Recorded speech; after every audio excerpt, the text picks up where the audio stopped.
Hey guys, about 5 years ago I transitioned from the twin tip to the surfboard, and you're probably watching this video because you want to do the same. Most of the videos that were available at the time when I transitioned promoted a style which I call the ballet style, and this video is about the style that I eventually mastered myself, which I think is a lot faster, a lot more tempo, a lot more stability, and we're going to go through the major differences between the style you see in other videos and the style that I'm going to promote to you, which is the jive style. So the videos that are out there at the moment are basically doing what I call the ballet style, and the two things that create the ballet feeling for me are the rather high kite transition that they tend to use, and concentrating on the three-step choreography, 1, 2, 3. So as you want to go from toe side back to heel side, they're promoting 1, 2, 3 steps, and those two things together, the high kite and those little pirouetting choreography, makes me feel as though that's sort of like a ballet move, and that's why I was struggling. Basically because as the kite goes high, that tends to lift you up, you get a little bit less pressure on the board, and that makes you a little less stable, and I found that difficult. I was falling off a lot. The other thing that it does is as the kite goes through and you're waiting to transition, so you're now on your toe side and you're waiting to transition, what I found was that I was looking down the line. I was sort of opening my shoulders up so the kite's behind me, but instead of staying nice and square on the board, I was looking down the line waiting for my moment to do the little three-step choreography. And what that meant was that I was looking down the line, and your body tends to follow where your eyes are, and so I was stepping forward. I'm already in the middle of the board, then I'm stepping forward, and I was falling off, and for several months when I was trying this out, I really struggled because I fell off a lot. And eventually I came across a different style, which I call the jive style. So the first element that we need to deal with is the kite transition. Instead of taking the kite up and through, nice and high, what I want you to try is to spin the kite very, very quickly. So take the kite out to the edge of the window, nice and low, and then when you're ready to transition, spin the kite quickly right to the edge of the window, and then let the kite come back. So spin back and through and slightly upwards, and you get that slightly upwards movement. What that does is, yes, it'll produce a little bit of power as you spin the kite, but put it at the edge of the window, spin it, you'll get used to it. It's not that much power, but what it'll do is help to pull you through. So what I recommend is that you take the kite out to the edge of the window, spin it, and as it's completed its turn and it's now moving in the opposite direction, that's the time then you can then start to carve the board and follow it round. So let's have a look at a few of my jibes from a couple of weeks ago. It was a very windy day, 30-35 knots, 6 metre kite on my small surfboard, really good day out. Check this out.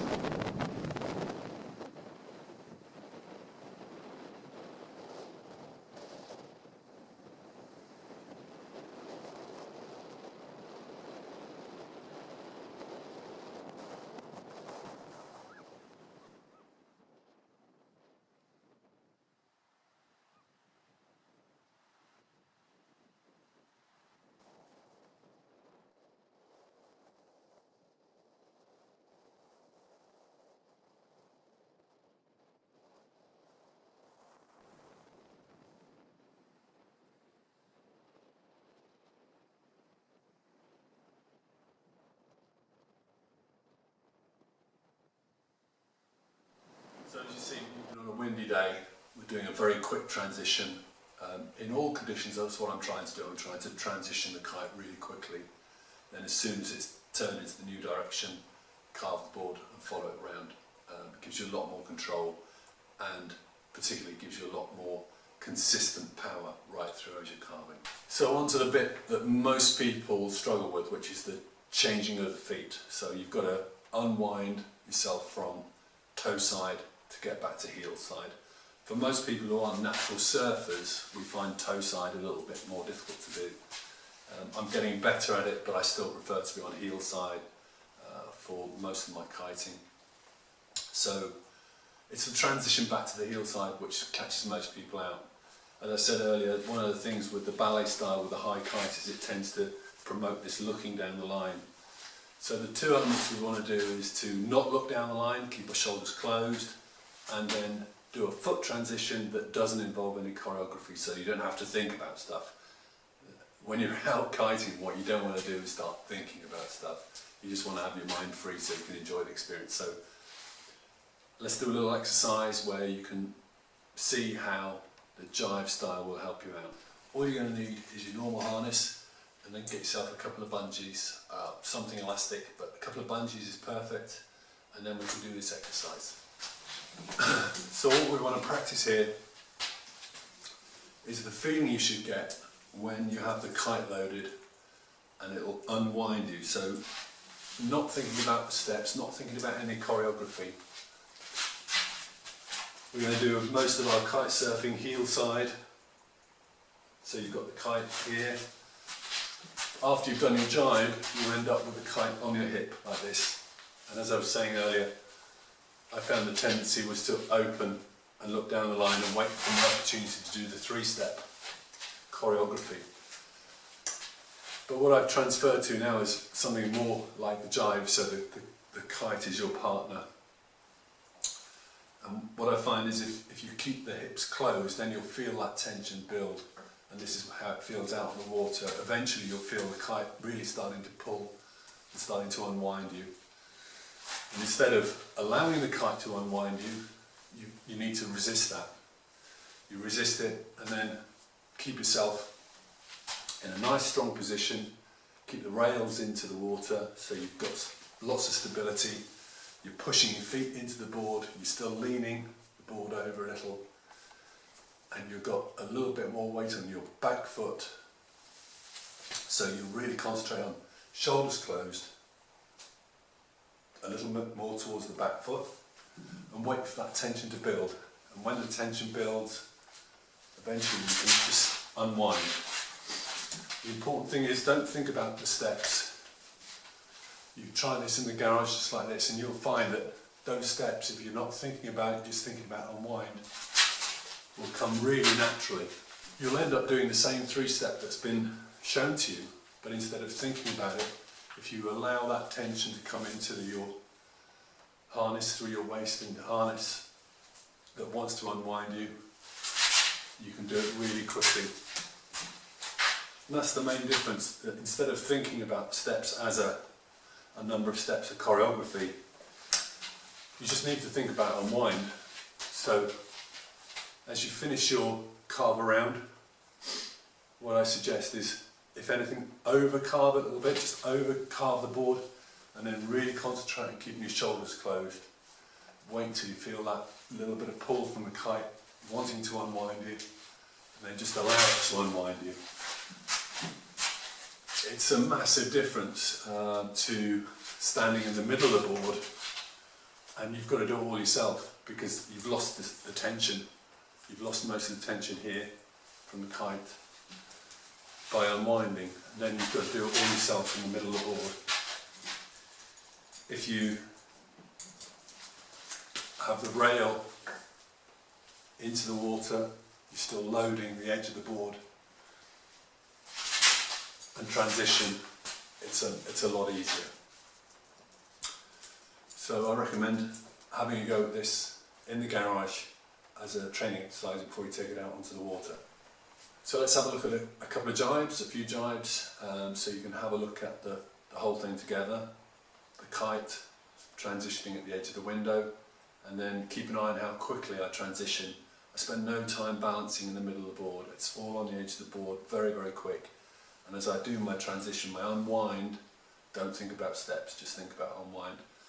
As I do my unwind, I'm instantly back into the right position, got the kite going again, and it's that speed, it's the rhythm of the thing that makes such a big difference, which I really recommend. So let's have a look at those clips now.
So I hope you saw from those clips how quick the transition is, and the big difference with the jive style is that you're doing kite transitions quickly, and then because we're staying on the edge of the board, keeping our weight into the edge of the board, keeping our hips closed, that everything's happening with the board more loaded, which means you're more stable. It's a lot quicker, it's a lot more stable, and although it needs practice, obviously it's going to need practice, I would think it's a great technique and I recommend it to you guys to try.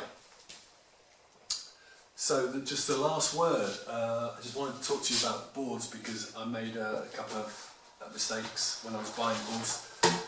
This is the first board I bought. This is a 6 foot F1 signature board. It's a great board, I really love it now, but when I was just first training it didn't have enough volume. So although now this is my preferred board on a 6 or 8 metre kite, this is absolutely fantastic. So fast, really agile, nice down the wave, nice and quick. There just wasn't enough volume on it, and the big difference with the volume is that when you're practicing, you're doing your early jibes, what you'll find is as you come out of the jibe, as you come out of the carve section of the jibe and you're waiting to do your foot transition, you just need that little bit of time. And as you're losing speed coming through the carve, if you don't have enough buoyancy under your feet, you'll just tend to slow or come to a stop or fall off, and it'll be a failed jibe. Whereas if you've got a bit more volume, this board is a 511 Cabrina. It's 31 litres in volume. This one just brought me that little bit extra time, which allowed me to build confidence. So I still use this board a lot because on a day when the wind is less than say 25 knots, I tend to be on this one, maybe 22 knots, I'm on this one with a smaller kite, and then eventually I have to go on this one with a slightly larger kite. So I would recommend you start with a bigger board, more volume, and then you can add with a smaller, lighter board when you want to. So thanks for watching the video, guys. I hope you've enjoyed it. I hope you get something out of it. Go and try my jive style.